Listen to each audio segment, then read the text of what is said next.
परमेश्वर के साम्राज्य में जाने के लिए, परमात्मा के लोक में जाने के लिए, जिसको अनेकों नामों से पुकारा गया। किसी ने आत्मलोक कहा है, किसी ने जो है बेगमपुरा कहा है, किसी ने सतलोक कहा है, किसी ने सचखंड कहा है। अनेकों मतलब ऐसे इस जगह के एक ऐसी जगह है जहाँ पर आकर जो जीव है वो शांत हो जाता है, उसकी सभी जो मन की जो लहरें हैं वो शांत हो जाती हैं। सो दो जो इम्पोर्टेंट बातें आज के उसमें बताई गई हैं, श्रद्धा और विश्वास। क्या बताया गया है? श्रद्धा और विश्वास। आज का जो ज्ञान विचार है, ज्ञान उपदेश है, उसमें दो इम्पोर्टेंट जो पॉइंट बताए हैं कि जिज्ञासु के अंदर, आप हम सब के अंदर, क्योंकि हम सब स्टूडेंट हैं, हमारे में कोई गुरु नहीं है।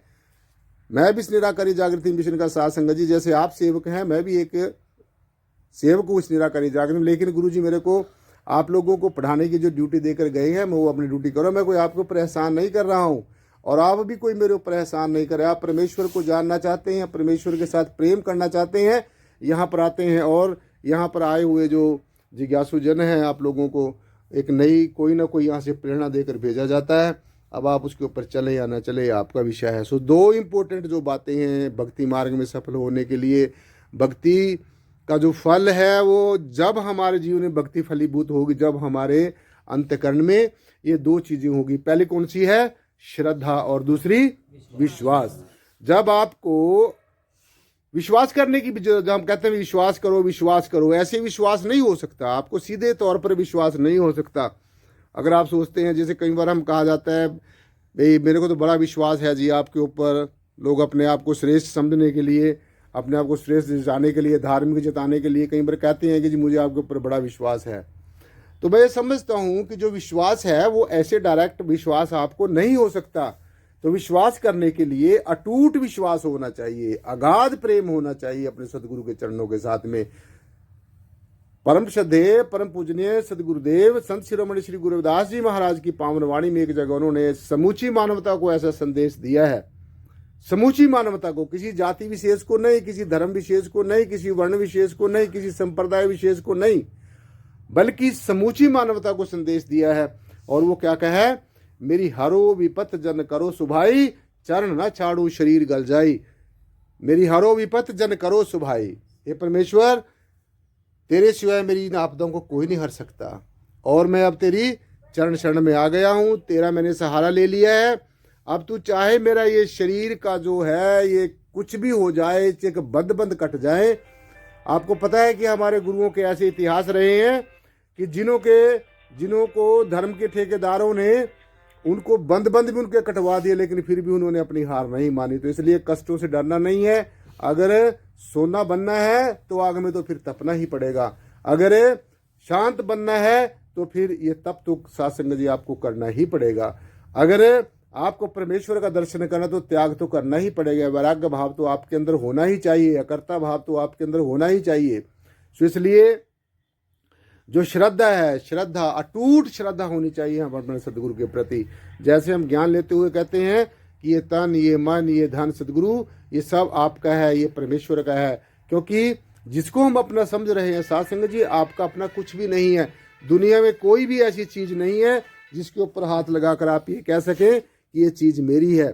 ये जो तन है, ये जो साथ संगत जी हमारा शरीर है, ये भी परमेश्वर ने दिया है। और ये जो इस संसार में आकर जितनी भी खान पान की, रसा स्वादन की जो चीजें हैं जो जीव इस्तेमाल करता है, ये भी परमेश्वर ने दी है। इसमें भी आपका कुछ भी नहीं है। इसलिए अपनी कौन सी चीज ऐसी, कौन सी आपके पास ऐसी कौन सी चीज है जो पहले भी थी, अब भी है, और आपका जब ये पंच भौतिक शरीर छूट जाएगा फिर भी वो आपके साथ में जो कि त्यों रहेगी। तो ऐसी जो हस्ती है साथ संगत जी, वो है आत्म तत्व, परमात्म तत्व, परमेश्वर, जिसको आप अनेकों नामों से पुकार रहे हैं। सो श्रद्धा, विश्वास करने की जरूरत नहीं, विश्वास अपने आप ही हो जाएगा।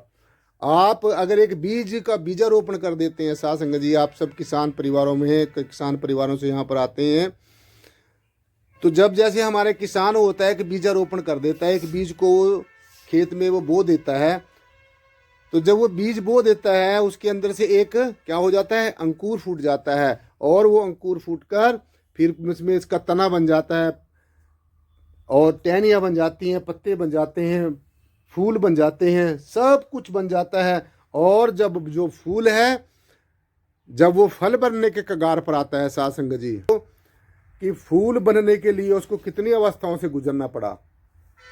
तो जब वो फूल बन जाता है और वो जब फल बनने के कगार पर आता है तो फिर क्या होता है? फल कारण फूल ही बन राय, जब फल लागा तो फूल बिलाए, ज्ञान कारण योग अभ्यास, जब ज्ञान भया तो कर्म नाश। अब आपने अच्छे तरीके से समझ लेना है। फल कारण फूल ही बन राय, फल लागा तो फूल बिलाए। फल का कारण कौन है? फल है। और फल का कारण फूल है और फूल का कारण क्या है? फल है। अगर फूल ना होता तो फल ना होता, और अगर फल ना होता तो फूल ना होता। यानी कि फल का और फूल का जो है वो डायरेक्ट संबंध है। तो जब फूल बनने के लिए इतनी अवस्थाओं से गुजरा, फूल बन गया, और फूल बनकर जब वो फल बनने के कगार पर होता है, यानी कि फल बनने वाला होता है, जैसे भी प्रकृति की व्यवस्था की होती है, तो फल बनकर जब वो तैयार होता है तो या वो जो फूल होता है वो अपना पूरे का पूरा अस्तित्व क्या कर देता है? खत्म कर देता है, खो देता है। वो पूरे का पूरा उसका रूपांतरण हो जाता है। जैसे आज के ज्ञान उपदेश में आपको बताया है कि जो सदगुरु का हो जाता है, पहली तो बात है कोई किसी को अपना सदगुरु ही नहीं समझता, और जो समझ लेता है तो सदगुरु उसको अपने से भी अच्छा बना देता है। और जो साध संगत जी सदगुरु के चरण शरण में आकर भी आपके अंदर एक दूसरे के प्रति ईर्ष्या रही, एक दूसरे के प्रति द्वेष रहा, एक दूसरे को नीचा दिखाने की प्रवृत्ति रही, अपने आप को श्रेष्ठ समझने की प्रवृत्ति रही, किसी जाति के, किसी धर्म के, किसी वर्ण के, किसी संप्रदाय के, किसी मिशन के, किसी गुरु विशेष के आधार पर अगर आपके अंदर ये बात रही कि मेरा गुरु सबसे श्रेष्ठ है और मेरे गुरु जो बता रहा है वही सबसे श्रेष्ठ है, सबका गुरु जो कुछ बताता है वो श्रेष्ठ ही होता है। क्योंकि कोई भी गुरु, कोई भी पथ प्रदर्शक, कोई भी आध्यात्मिक गुरु आपको अच्छा करना ही बताएगा। तो इसलिए साध संगत जी श्रद्धा का होना सबसे ज़्यादा जरूरी है। श्रद्धा का होना बहुत ज़्यादा जरूरी है, अति जरूरी है। जैसे जैसे हमारी श्रद्धा होती रहेगी अपने सदगुरु के प्रति, क्योंकि ये हमने भली भांति समझ लेना चाहिए, हमें परमात्मा को ढूंढने की जरूरत नहीं है, हमें परमात्मा को खोजने की जरूरत नहीं है। अगर हमें परिपूर्ण सदगुरु मिल जाए, अगर हमें कंप्लीट स्पिरिचुअल गाइड मिल जाए, और ऐसा गाइड मिल जाए जो साध संगत जी हमारी जो भ्रांति है समूल जो नष्ट कर दे, सारा जो भ्रम है, संशय है, वो इसमें से नष्ट कर दे, अगर ऐसा सदगुरु हमें मिल जाए तो साध संगत जी हमने अपने बहुत ही अहोभाग्य समझने चाहिए। सो श्रद्धा, अटूट श्रद्धा, ये नहीं है कि आपके अंदर श्रद्धा तो पैदा हुई जब कोई आपकी मनोकामना हुई, कटोरा उठा के गुरु के सामने खड़े हो गए और फिर ये सोचेंगे भी कई साल का जो फल है मुझे आज ही मिल जाए और मुझे करना कुछ ना पड़े। तो ऐसा नहीं हो सकता। हम लोगों के लिए भी कुछ ना कुछ सिद्धांत हैं, कुछ परमेश्वर के ऐसे नियम हैं जिनको साध संगत जी जरूर मानना पड़ता है। सो इसलिए श्रद्धा जो है साध संगत जी अटूट होनी चाहिए। हर समय अपने सदगुरु के मन से, वचन से, कर्म से, ये सदगुरु मैं जैसा भी हूं मैं तेरा हूं, मैं तेरी शरण में आया हूं। इस दुनिया ने मुझे सब ने नकार दिया, सब ने मेरा तिरस्कार किया और अनेकों प्रकार के मेरे को जोखिम उठाने पड़े, लेकिन ये सदगुरु में सारी दुनिया के जितने भी राह रीते हैं, रिश्ते नाते, सगे संबंधी है, मैंने सबको देखा, लेकिन कोई भी अपना स्वार्थ छोड़कर मेरा नहीं बना। किसी ना किसी का कुछ ना कुछ स्वार्थ उसके पीछे जरूर छुपा हुआ होता है। लेकिन हे सदगुरु, तू खंडो ब्रह्मांड का मालिक है, तू परब्रह्म निर्गुणाकार सर्वाधार विश्वाधार का साक्षात स्वरूप है, तू ब्रह्म भी है, विष्णु भी है, शिव भी है, तेरे अंदर अनेकों शक्तियां विराजमान है। ये मैंने आपके कहे अनुसार जब अभ्यास किया तो मैंने ये बाखूबी देखा है कि वास्तव में सदगुरु तू परमेश्वर से भी श्रेष्ठ है। और इसका जीता जागता जो प्रमाण है साध संगत जी, वो आपने देखा है कि ये पहले भी परमात्मा यहीं पर था, जिसको आप निराकार कह रहे हो, ब्रह्म कह रहे हो, परमात्मा कह रहे हो, ये सारा कुछ पहले भी साध संगत जी यहीं पर था। लेकिन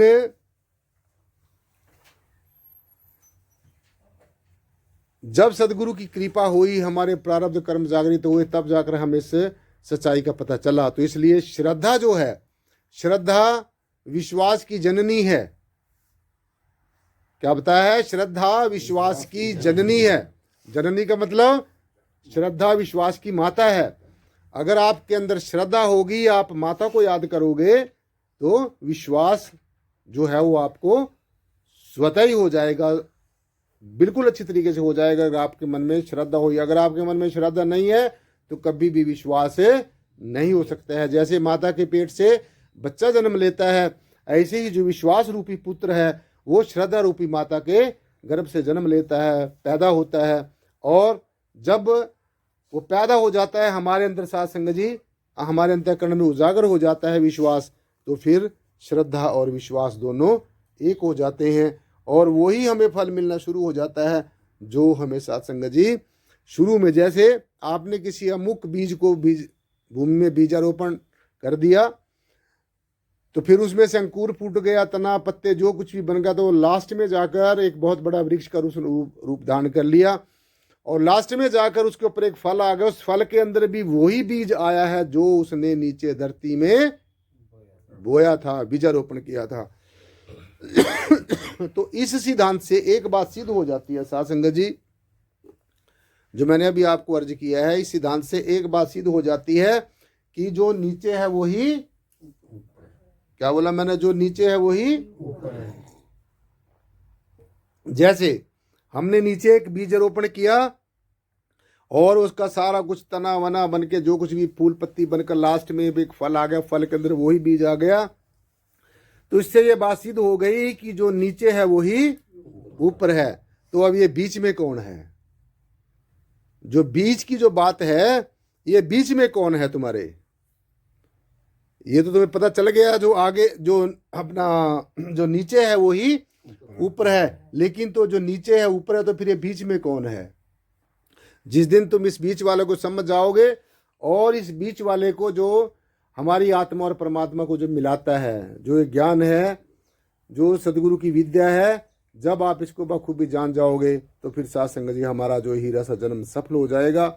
हमारा हीरा सा जन्म जो है वो कौड़ियों के भाव नहीं लुटेगा, हमारा मोक्ष और मुक्ति का सपना साकार हो जाएगा, हम परमेश्वर के हो जाएंगे, परमेश्वर हमारा हो जाएगा। और एक जो बूंद है, जो हमारी आत्मा रूपी बूंद है, उस समुद्र रूपी परमेश्वर के अंदर क्या हो जाएगी? एक रूप हो जाएगी। और जो अंश रूपी आत्मा है, ये जो विशाल है, विराट है, परमेश्वर के अंदर मिलकर एक रूप हो जाएगी। तो इसलिए आप सबका जो काम है वो अपने सदगुरु के प्रति अटूट श्रद्धा रखना है। आपका काम विश्वास करना नहीं है, विश्वास तो स्वतः ही हो जाएगा, जैसे मैंने आपको बताया। तो चाहे हमारे ऊपर कोई भी दुख हो जाए, कोई भी संकट आ जाए, कोई भी आपदा आ जाए, कोई भी विपत्ति आ जाए, हमारे अंदर कैसी भी प्रतिकूल परिस्थितियां आ जाए, सदगुरु का दामन नहीं छोड़ना है। मेरी हरो विपत जन करो सुभाई, चरण न छाड़ू शरीर गल जाई। क्योंकि सदगुरु भी हमें साथ संगत जी अनेकों परीक्षाओं से गुजारता है। जैसे एक अपना सोने के तरह तरह के आभूषण बनाने के लिए उसको आग में तपाया जाता है, पिघलाया जाता है और फिर उसके तरह तरह के आभूषण बनाए जाते हैं। तो ठीक इसी प्रकार से सदगुरु की रजा में भी रहना चाहिए। सदगुरु की रजा में भी हम अच्छे हैं, सदगुरु की सजा में भी हम अच्छे हैं। अगर हमें किसी कर्म की सजा दे भी दी है तो वो भी ये समझ लेना चाहिए कि हे सदगुरु, ठीक किया, मेरे जो कर्मों का भार है वो आपने इसमें से बोझ कम करने के लिए मुझे सजा दे दी। इसलिए सदगुरु की रजा में भी मजा और सदगुरु की सजा में भी मजा। क्योंकि जो सदगुरु के दरबार में भुगतान कर लेगा, फिर आपको किसी भी और किसी दरबार में जाने के भुगतान करने की जरूरत नहीं होती। तो ये जो कर्मों का जो भोग है, कर्मों का जो भुगतान है, ये सिर्फ और सिर्फ एक ही सहज और सटीक मार्ग है, वो है सत्संग में आना, संत महापुरुषों की शरण में आना।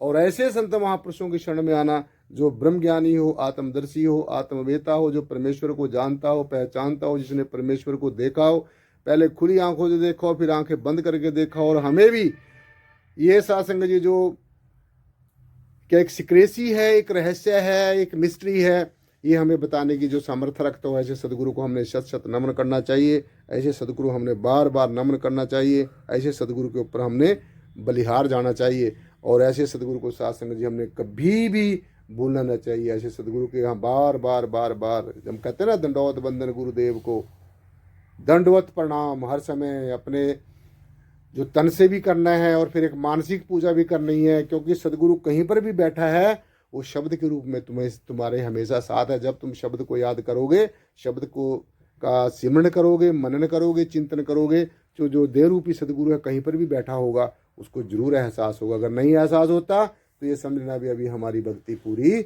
नहीं है। तो जागृत अवस्था में भी सदगुरु का ध्यान करना है, स्वप्न की अवस्था में सदगुरु का ध्यान करना है, सुषुप्ति में भी सदगुरु का ध्यान करना है। सब जगह सदगुरु ही सदगुरु है, सदगुरु के सिवाय कुछ भी नहीं है।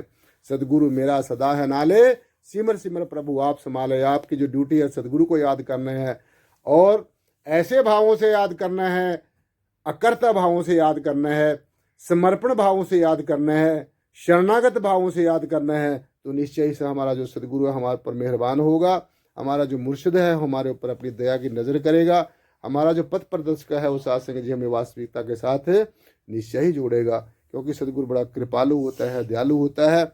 इसलिए जो श्रद्धा है, आज का जो ज्ञान विचार है वो यही है कि आपने सबने श्रद्धा अपने मन में रखनी है, नित्य प्रति सत्संग में आना है।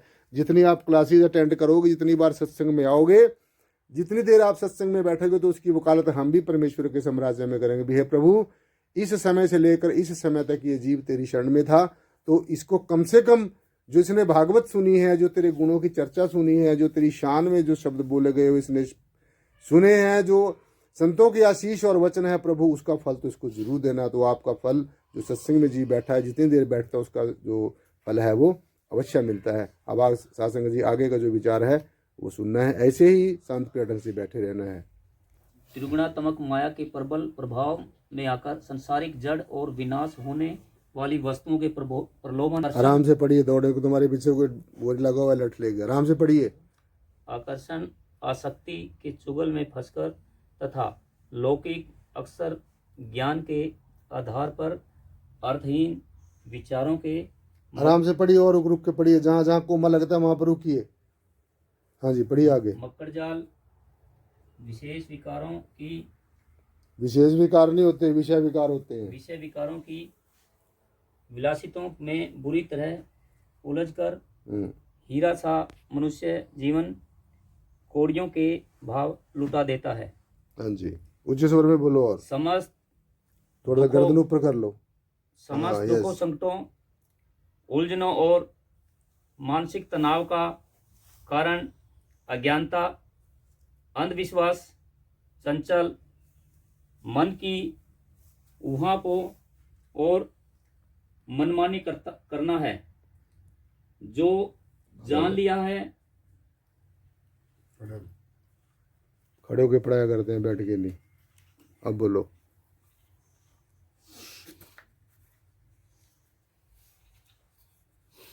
बोलो। मक्कड़जाल विषय विकारों की विलासिता में बुरी तरह उलझकर हीरा सा मनुष्य जीवन कौड़ियों के भाव लुटा देता है। समस्त दुखों, संकटों, उलझनों और मानसिक तनाव का कारण अज्ञानता, अंधविश्वास, चंचल मन।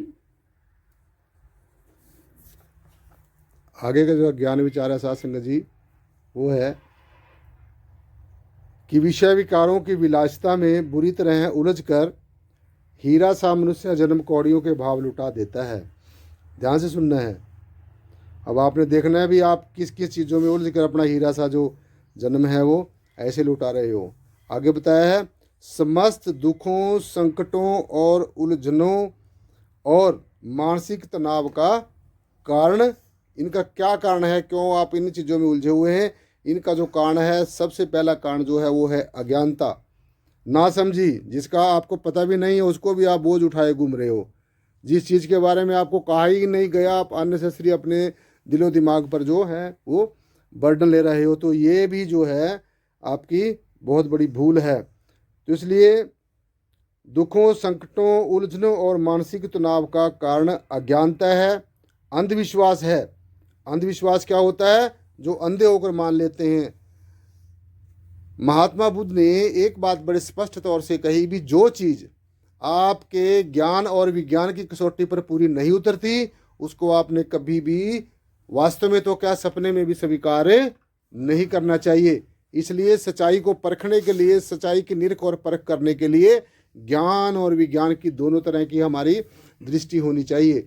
ज्ञान और विज्ञान के बीच में जिस दिन साथ संगत जी आपके अंदर सामंजस्य हो जाएगा तो आप उस दिन इस रास्ते को बहुत ही ऐसा पाओगे कि बहुत ही सहज है और बहुत ही सरल है। तो इसलिए ये दुखों और संकटों का कारण आपको जो बताया गया कि अंधविश्वास है, चंचल मन की जो ऊहापोह है, ये भी दुखों का कारण है। चंचल मन की ऊहापोह क्या होती है भी, कभी कुछ और कभी कुछ, मे और मे नॉट भी, कभी मान लेते हैं ये हो सकता है और कभी नहीं मान लेते ये नहीं हो सकता। ये मन की ऊहापोह है। What to do and not what to do, क्या करूं और क्या ना करूं, यही इसी असमंजस में हीरा सा जन्म है। ये कौड़ियों के भाव लुट जाता है।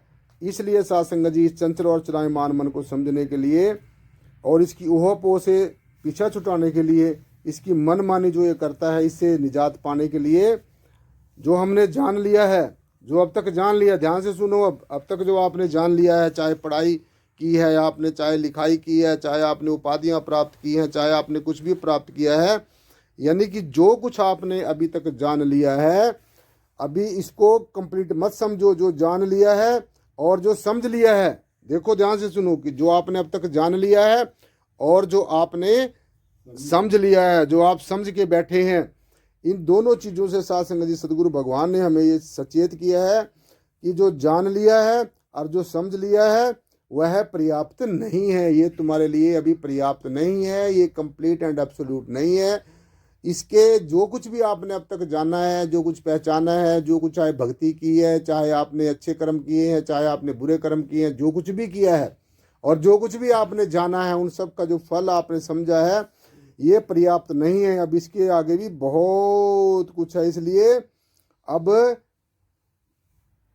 अंतर्मुखी होना है, अंतर्मुखी होना है, बाहरमुखी नहीं। बाहर आप बहुत भाग लिए हैं, बाहर बहुत सैर सपाटे कर लिए हैं, बाहर दुनिया की अनेकों चीज़ों को आपने देख लिया है, जान लिया है, पहचान लिया है। सो अब आगे आपने क्या करना है, आगे आपने साथ संग आपने क्या करना है, अंतर्मुखी होना होगा और नित्य प्रति साधना आराधना करनी होगी। दृष्टि, प्रवृत्ति और दृष्टिकोण को बदलना होगा। देखो सबसे इम्पोर्टेंट बात आज की यही है साथ संगत जी कि आपने क्या बदलना है, अपनी दृष्टि को बदलना है। और दृष्टि जब बदलेगी तो दृष्टि के साथ साथ में आपका दृष्टिकोण भी अपने आप ही बदल जाएगा। और जब दृष्टि और दृष्टिकोण दोनों आपके बदल जाएंगे, पहले आप नकारात्मक चीज़ों को सब कुछ समझ रहे थे, अब आप सकारात्मक चीज़ों को समझोगे। पहले आप नेगेटिव विचारों को दिमाग में रखे हुए थे, अब आप पॉजिटिव विचारों को रखेंगे। और यहाँ पर जिस क्लास में आप बैठे हैं, इस क्लास में आपको ये भी बताया जाएगा कि ये जो नेगेटिव विचार हैं और जो पॉजिटिव विचार हैं ये कहाँ से आते हैं, इनमें से हमने किन विचारों का चुनाव करना है। तो मैं आपको पहले बता चुका हूँ साथ संगत जी कि अपने अंतःकरण में सदगुरु के प्रति, परमेश्वर के प्रति, क्योंकि जो सदगुरु है, जो समय का सदगुरु है, जो समय का ब्रह्म ज्ञानी सदगुरु है, ये साथ संगत जी परमेश्वर का जो परब्रह्म निर्गुणाकार सर्वाधार विश्वाधार परम तत्व है, ये परमेश्वर का इस निर्गुणाकार सर्वाधार विश्वाधार परम तत्व का प्रतिनिधि है, मैसेंजर है, कि मैसेज लेकर हम जीवों को बताने के लिए आया है। इसलिए जो सदगुरु है वो सर्वश्रेष्ठ होता है। और कौन सा सदगुरु सर्वश्रेष्ठ होता है? जो ब्रह्म ज्ञानी है, आत्म